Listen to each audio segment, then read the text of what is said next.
Hi friends, welcome to easy dress and சமையல். இன்றைக்கி நம்ம பார்க்க போகிறது கோபி மஞ்சூரியன் கிரேவி. காலிஃப்ளவர் கொஞ்சம் பெரிய பூவாக எடுத்துக்கணும். இன்றைக்கி நம்ம 4 பேர் சாப்பிட்ற மாரி பார்க்க போகிறோம். பெரிய பூவாக எடுத்து கொஞ்சம் பெருசாக கட் பண்ணிவிட்டு வெந்நீரில் உப்பு போட்டு காலிஃப்ளவரையும் போட்டு ஒரு 5 நிமிஷம் கொதிக்க விடணும். ரொம்ப வெந்துடக்கூடாது. லேசாக கொதிக்க விட்டதும் அதை எடுத்து தண்ணி இல்லாமல் வடிகட்டி ஒரு அகல தட்டில் போட்டுக்கிட்டு 1 ஸ்பூன் இஞ்சி பூண்டு விழுது,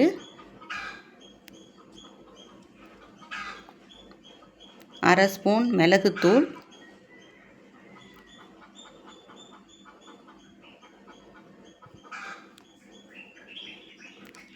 1 ஸ்பூன் மிளகாய்த்தூள்,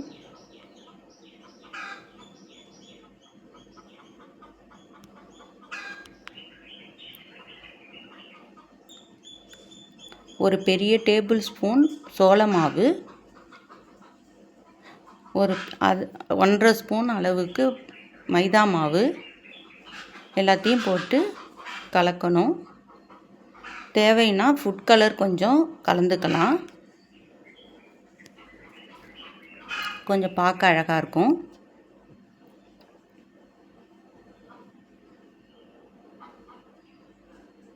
ஒரு பிஞ்ச் சேர்த்தா போதும். லேசாக தண்ணி தெளித்து நல்லா கலந்துக்கணும். எல்லாம் ஒரே ஈவனாக கலந்துக்கணும்.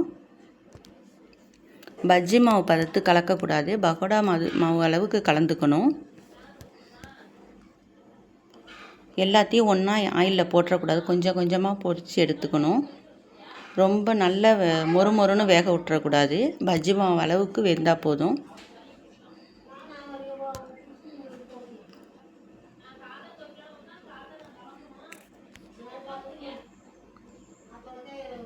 ரொம்ப நேரம் விட்டுட்டோன்னா மொறுமொறுன்னு ஆகிடும், அது கிரேவியில் நல்லா இருக்காது. பஜ்ஜி மாவு பதத்தில் எடுத்துலாம். இது அப்படியே இந்த பதத்துலேயும் நம்ம சாம்பார் சாதத்துக்கெலாம் சாப்பிட்டுக்கலாம்.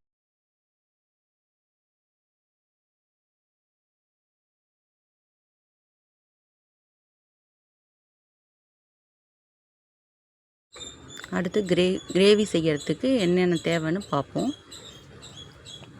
Tomato sauce, chilli sauce, red chilli sauce, soya sauce, திக்கு சோயா சாஸு,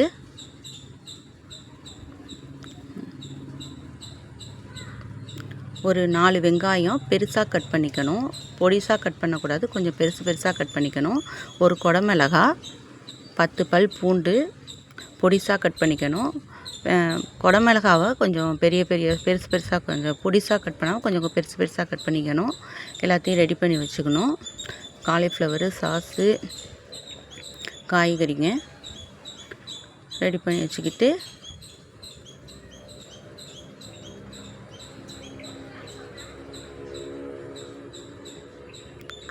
ஆயில் சூடானதும் பூண்டு பல் போடணும். ரொம்ப நேரம் வதக்கக்கூடாது, லேசாக கொஞ்ச நேரத்துலேயே லேசாக வதங்கி லேசாக வதங்கினா போதும்.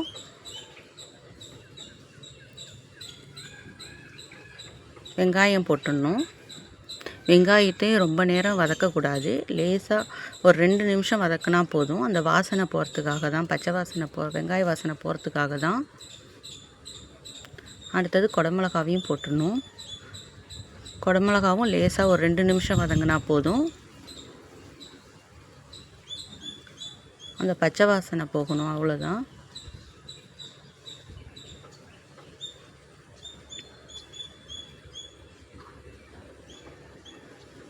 ரொம்ப வதக்கிட்டோன்னா அந்த கிரன்ச்சினஸ் இருக்காது. ஒரு குழிக்கரண்டியில் 3/4 குழிக்கரண்டி சோயா சாஸு, அதே அளவுக்கு சில்லி சாஸு, அதே அளவு டொமேட்டோ சாஸு எல்லாத்தையும் கலந்து 1 நிமிஷம் வதக்கணும். ரொம்ப நேரம் வதக்கக்கூடாது, அடி பிடிச்சிடும், வேறு மாதிரி வாசனை வரும். 1 நிமிஷம் வதக்கிட்டு மிளகுத்தூள் ஒரு 1/2 ஸ்பூன் போட்டுக்கணும். லேசாக வதக்கிட்டு 250 மில்லி தண்ணி ஊற்றிடணும். 1.5 டம்ளர் ஊற்றணும். சாஸ் கொஞ்சம் இப்போ வந்து தண்ணியாக இருக்கணும், கொஞ்சம் திக்காக இருக்கக்கூடாது, நல்லா தண்ணியாக இருக்கணும். நல்லா தண்ணியாக கொஞ்சம் தேவையான அளவு உப்பு போட்டுக்கணும். கொஞ்சம் நேரம் கொதிக்க விடணும். ஒரு 5 நிமிஷம் நல்லா கொதிக்க விடணும். 5 நிமிஷம் கொதித்ததும்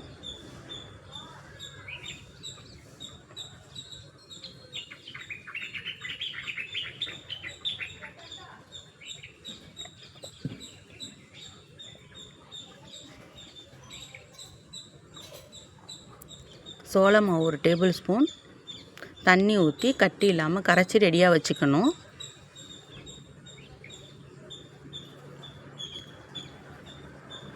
ஒரு பெரிய டேபிள் ஸ்பூன் சோள மாவு கலக்கணும். பொரித்து வச்சுருக்கிற காலிஃப்ளவர் அதில் போட்டுட்டு நிறைய நேரம் கொதிக்க விடக்கூடாது, அந்த டேஸ்ட்டு மாறிடும், ஊறிடும் அப்படியே பஜ்ஜி மாதிரி. அதனால் உடனே வந்து சோள மாவு ஊற்றிடணும். ஊற்றி 1 நிமிஷம் நல்லா கலக்கி விட்டு திக்காகிடும். ரொம்ப திக்கான கிரேவியாக வரக்கூடாது, கொஞ்சம் நம்ம தொட்டு சப்பாத்திக்கு புலாவுக்கெல்லாம் சாப்பிட்ற அளவுக்கு போட்டு சாப்பிட்ற அளவுக்கு, கொஞ்சம் தொட்டு சாப்பிட்ற அளவுக்கு ஒரு திக்னஸ் வந்ததும் ஆஃப் பண்ணிடணும். Gobi Manchurian gravy ready. ரொம்ப நல்லாயிருக்கும். வெங்காயத்தாள் இருந்தால் வெங்காயத்தாள் போட்டுக்கலாம், என்கிட்ட இல்லை இன்றைக்கி, அதனால் நான் வெங்காயம் போடுறேன். வெங்காயத்தாள் இருந்தால் போட்டுக்குங்க, ரொம்ப நல்லாயிருக்கும். ரெஸ்டாரண்ட்டில் சாப்பிட்ற அதே டேஸ்ட்டில் இருக்கும், சாப்பிட்டு பாருங்கள். இது வெஜ் புலாவ், மஷ்ரூம் புலாவ், சப்பாத்தி இதுக்கெல்லாம் ரொம்ப நல்லாயிருக்கும். செஞ்சு பார்த்துட்டு எனக்கு கமெண்ட் பண்ணுங்கள். நம்ம சேனலை சப்ஸ்கிரைப் பண்ணுங்கள், லைக் பண்ணுங்கள், கமெண்ட் போடுங்க. அடுத்தது வந்து மஷ்ரூம் புலாவ் எப்படி செய்கிறதுன்னு நான் காட்டுறேன் அடுத்த வீடியோவில். தேங்க்யூ.